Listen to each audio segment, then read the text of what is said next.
Good afternoon. It is very difficult to speak after witnessing the atrocities that we just saw. I said some time ago at a gathering similar to this that Camp Liberty wasn't a relocation camp, it was a concentration camp. Many of the people in the State Department and Mr. Kobler were very angry that I said that. When I met with Mr. Kobler personally, he upbraided me for saying that. It's an extermination camp. That's what it's become. It's not just a concentration camp. It's become an extermination camp under the auspices of the United Nations and the United States. How awful is that? How terrible is that? What a breach of faith is that? It's very hard to speak today without great anger.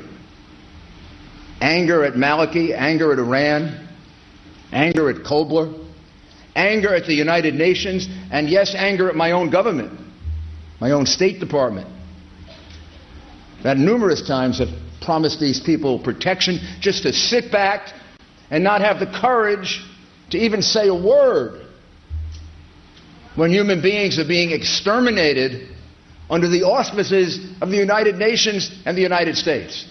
What has gone wrong with our decency, with our morality? Who knows what Maliki will do?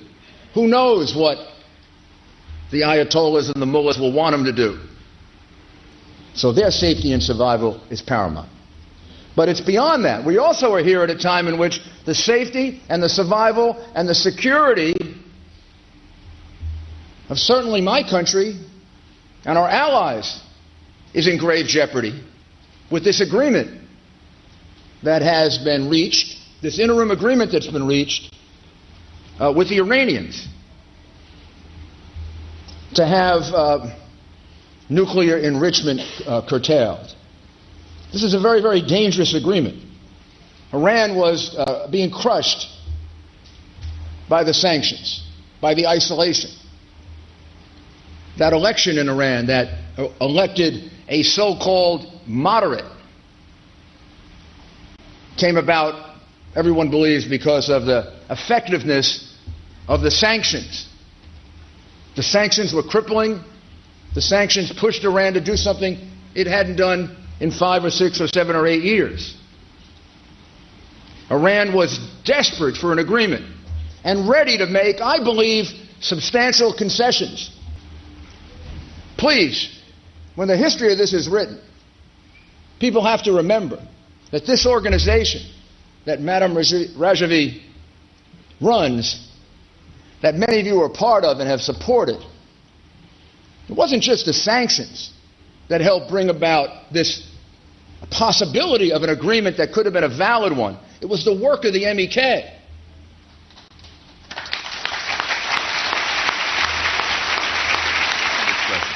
This whole thing that we're doing with Rouhani is deja vu all over again. They did this to us before. They fooled us like this before. They made jerks out of us like this before. And Rouhani has written it in his book, bragging about it. God, how naive can you be? How naive can you be? Gosh, maybe you can be as naive as Chamberlain was when he refused to read or take Hitler's Mein Kampf seriously. Rouhani fooled us once before, and they got caught cheating. Who caught them? Did the UN catch them? Did the US catch them? Did the UK or France catch them? MEK caught them.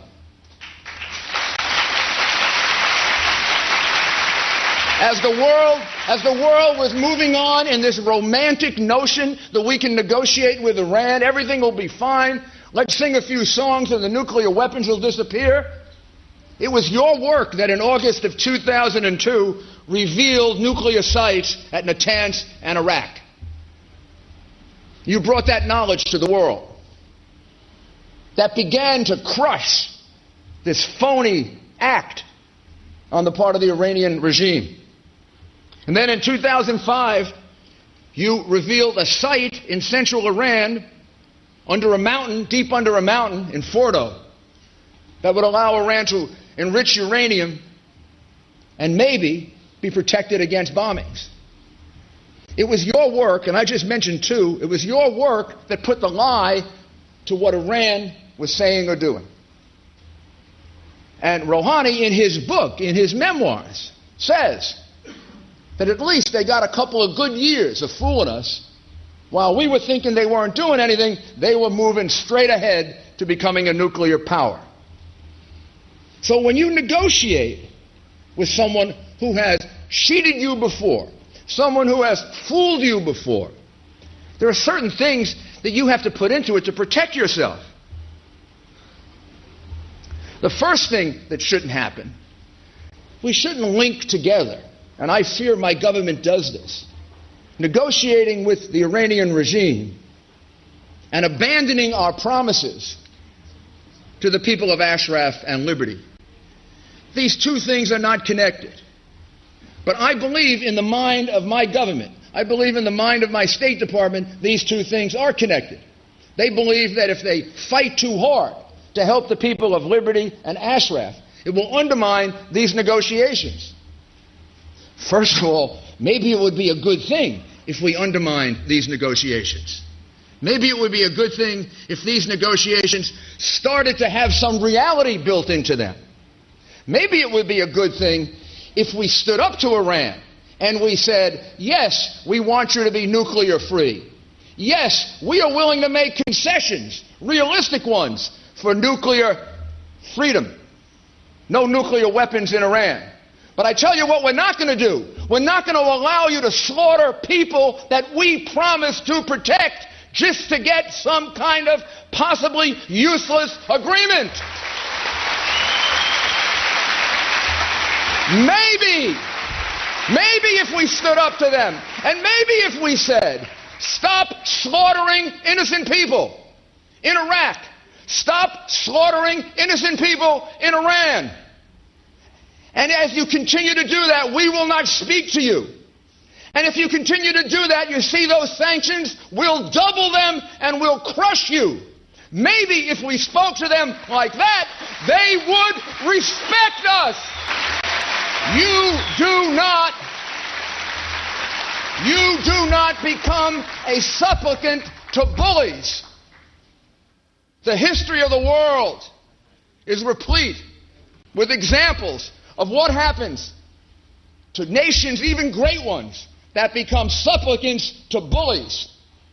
What you do with bullies is you stand up to them.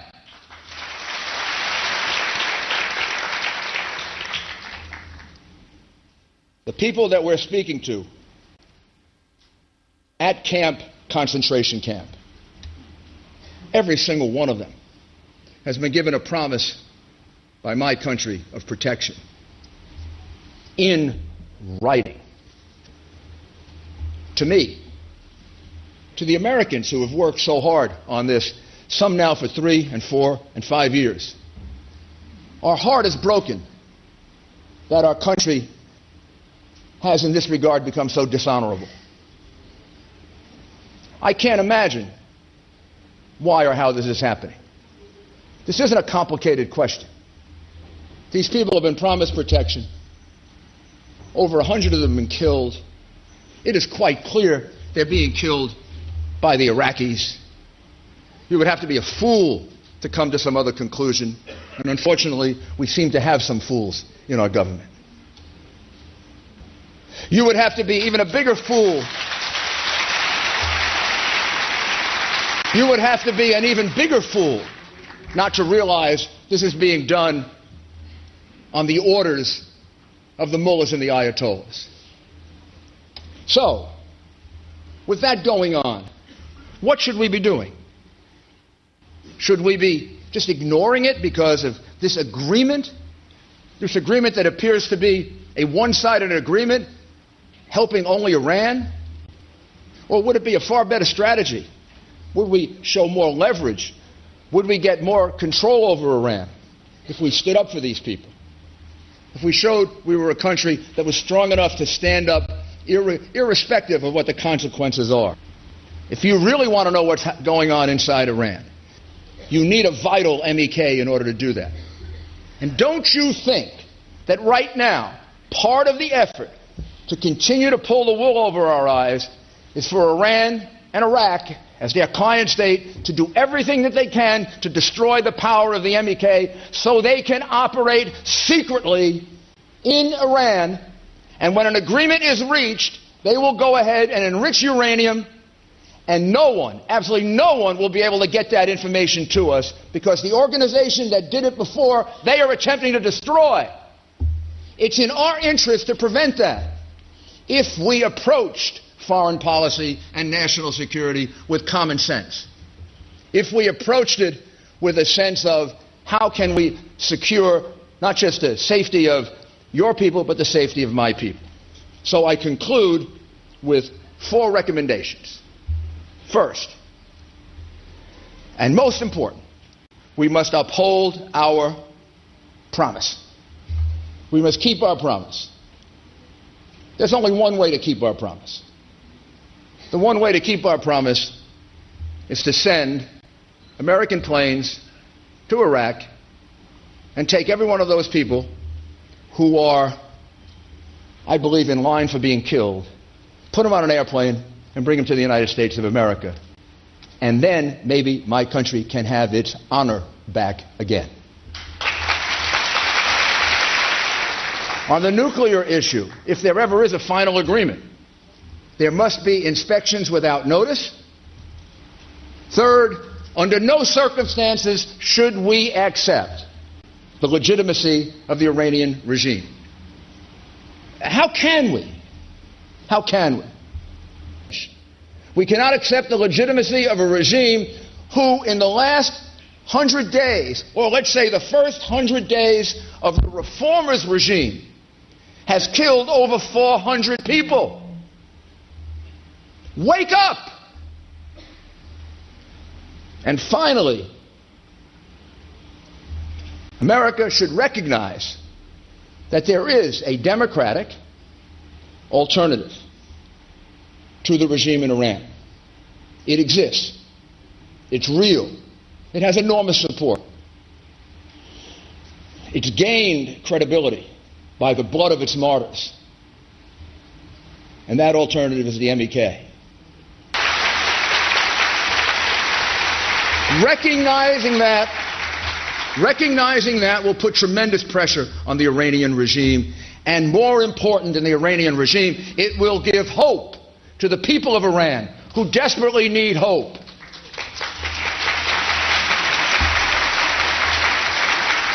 All of us are seriously concerned. All of us are there to help, but the people most affected are the people at liberty. And I say to them directly, you're not alone. You're not forgotten. And your sacrifices will be the building blocks on which your great peoples and your once great nation will get reestablished. And you will be the heroes of the future.